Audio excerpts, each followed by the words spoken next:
In a gloomy and secluded area, a family tries to escape a contagious disease that has already killed many lives. Sarah's father is in a near-to-death situation after being infected with the disease. Paul, her husband, has been very protective of his family's safety. Since there was no hope, and with the consent of the family members, Paul shot the old man and burned his remains in the woods. The loss of their family member had been so hard for Sarah and his 17-year-old son, Travis. To make sure that none of the family would be infected, a locked red door was the only access to the home. The family should not go outside, and the door must stay closed and locked. One night, Travis opened the room of his grandpa. Surprisingly, he found him sitting on the bed. All of a sudden, a loud noise was heard. Sarah awakened his son from his dream. Stanley, their dog, keeps barking furiously. The family headed to the red door hallway. Hardly breathing, Paul leads his family, equipped with a gun and mask. Trembling, the family slowly walks, ensuring no noise is heard from their steps. Then boom, a man in a blue shirt accessed their home. Tensed, Paul hit the head of the man with his gun. To protect his family,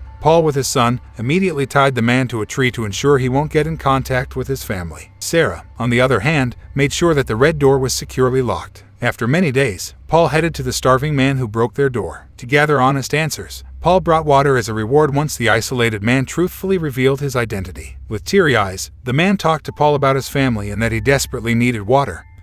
That's why he broke the door, which he thought was abandoned. Touched with the man's story, Paul lets the man drink water. The more people we have here, the better we can defend it, Sarah said with encouragement, as she suggested Paul gather the man's family in their home instead of letting him go. Paul agreed as he recalls that the man owns animals which can also be a food source for his family. After coming up with a plan, Paul released Will. Equipped with the needed supplies, they worked as a team while traveling in the unsafe areas to rescue the other family. A few miles away from their home, a gunshot was fired from their car, causing it to crash in the woods. Paul rolled under his vehicle and shot the unknown armed guy. Days passed, and Paul successfully returned home, bringing the whole family of Will. Sarah welcomed the rescued family Will, while protective Paul immediately sets house rules for everyone's safety. He reminds everyone to never go out at night. It includes the most crucial rule of Paul's family: the red door stays closed and locked. Since that day, Paul, Will, and Travis seemingly develop companionship. This goes similar to the women of both families, Sarah and Kim, who gets along well at home. One night,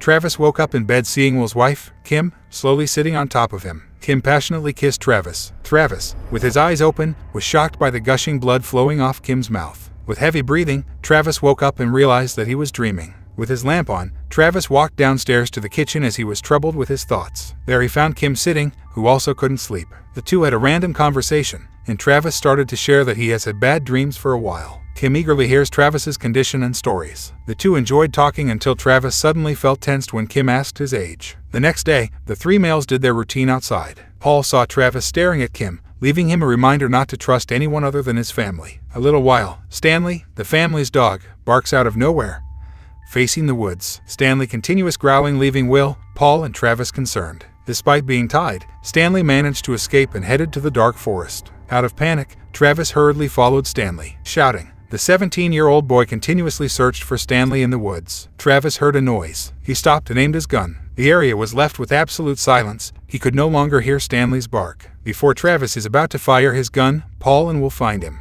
After Paul reassures Travis that his dog will return soon, the three of them head back home. The night came, and the dog's absence left Travis in sorrow and worried. Meanwhile, Will and Paul had a conversation while having wine. Sleeping in his room, Travis sighs as he wakes up in the middle of the night. Since he couldn't fall asleep, he roamed the house with his lamp. In his grandpa's room, Travis heard a soft noise. He furtively stepped inside and found little Andrew, Will's son, sleeping on the cold floor. Concerned, Travis wakes up Andrew and guides him to his parents' room. After returning Andrew to his parents, Travis hears a banging sound. He heads downstairs and finds himself in the back hallway to the red door. The banging sound continued, so he thought that his dad was outside. Then bang! The loud screeching noise from the doorway made Travis dash to his parents' room. "Dad, there's someone outside," he shouted. With their mask and gun, Paul and Will immediately went to the door. Surprisingly, it was their dog, Stanley, that was full of blood. Travis trembled as he found out that it was his dog. Paul suspects the dog is infected with the disease, so he blocked Travis from going near. With the help of Will,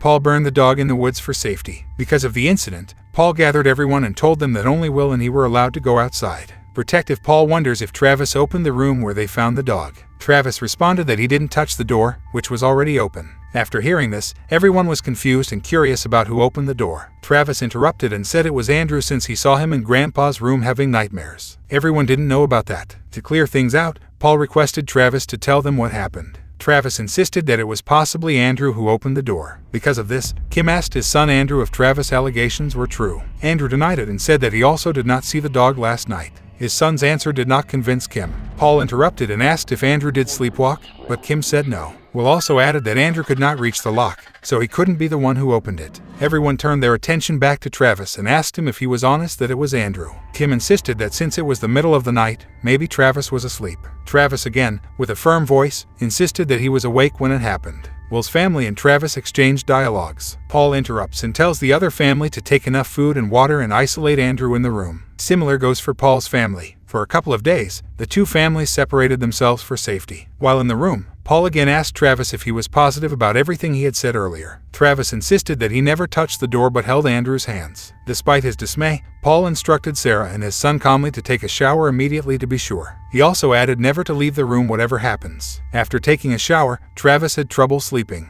After some time, he found himself again with his lamp walking down the hallway out to the open red door. Travis eagerly walks outside as he hears Stanley's bark in the woods. In the middle of the forest, he found a gun. He aimed it in front as he walked further. Barks of Stanley get louder, but as Travis gets near, he sees two dogs growling and barking ferociously. A scream followed. Inside, Travis gets up in bed and finds out he's having a nightmare. He vomits a tremendous amount of blood. He looked down, and it was all scattered on his hands. Trembling, Travis doesn't know what is happening. He slowly turned his head up and found his grandfather standing in front of him with black eyes and blood gushing from his mouth. A scream broke the silence of the room. Travis gets up, and it was all a dream. Panicked, he found his arms with bruises and rubbed all of them with fear and disgust. With anxiety, his eyes widened as the wounds started to disappear. Travis looked around and found his mom and dad in bed. He went near the door and heard Andrew crying. Disobeying his father's rule, Travis opened the door out of curiosity and roamed around, searching for the noise. Travis overheard the other family's conversation. Andrew was crying because he was sick. Will is trying to keep him quiet. Will and Kim decided to leave the house, and they didn't want Paul's family to hear them. Travis immediately went to his parents' room and told his mom and dad that Andrew was sick. He also told his parents that they were about to leave any moment from now. To his surprise, Paul immediately got up and went to the door. Paul also heard about the noise. He looked at Travis and asked him if he felt sick. When Travis says no, Paul and Sarah prepare themselves as they are afraid that the other family will steal their supplies on their way out.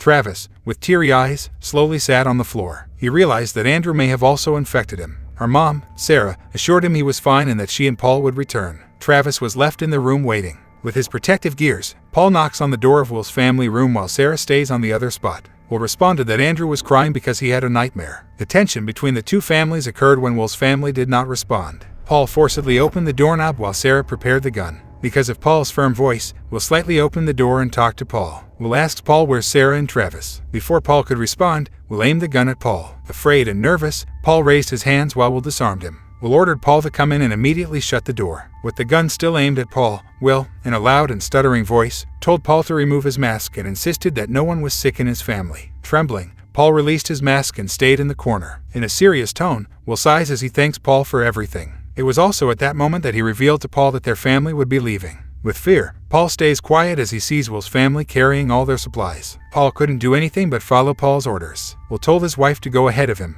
Will walks outside of the room while still aiming his gun at Paul. Upon heading out, Sarah aimed his weapon at Will. Kim screams as she sees Sarah with a firearm. Sarah, on the other hand, told Will to give Paul his gun back. Paul declined and said he wanted everything to be fair for both families. He added that to end everything peacefully, he and Sarah should put down their guns together. On a count of 3, both of them had their weapons down. Will, in a firm voice, asks Sarah to let him and his family out without shooting him. Sarah refuses to answer Will's request. Meanwhile, as Will pleads with Sarah, Paul hits his head hard. Sarah, on the other hand, followed Kim and Andrew. Meanwhile, Travis in the room was crying and afraid as he heard all the screams brought by the commotion. Paul tied Will and beat him up in front of his family. Kim, Will's wife, in a crying voice, pleaded just to let them go. After a moment, Paul and Sarah escorted the couple out of the house. Paul carried the weak and bruised Will on his wheelbarrow outside. Kim cries as Sarah aims her gun at them. In a low voice, Will pleads with Paul to let his wife and son go. Paul then shouts to Will to get up.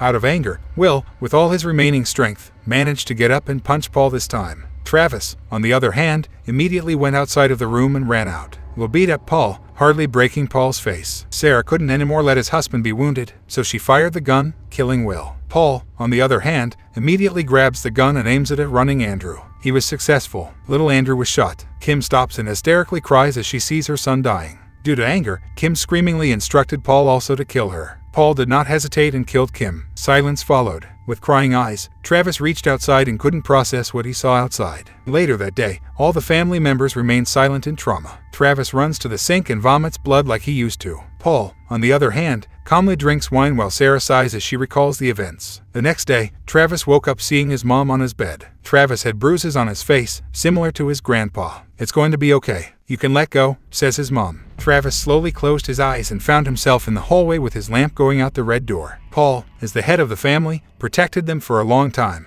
but the contagious disease was stronger than all of their fears.